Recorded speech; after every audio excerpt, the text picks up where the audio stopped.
Paying with Google Pay in any of the gas station was pretty easy thing to do. Today I'm going to show you how you guys can pay with Google Pay in any of your gas station. Suppose you want to fill up the gas in your car and you just have money in your Google Pay and you want to use that.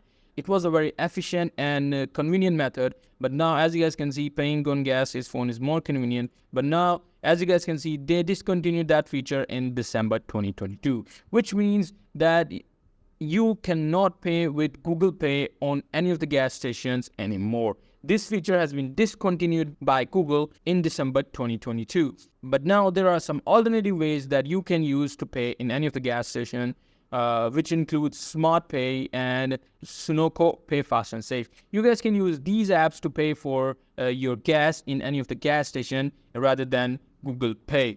Or you guys can also use Apple Pay. In some cases, you can pay with the Apple Pay as well. So that's pretty much it. That's what you guys can do. Hope you guys find this video helpful.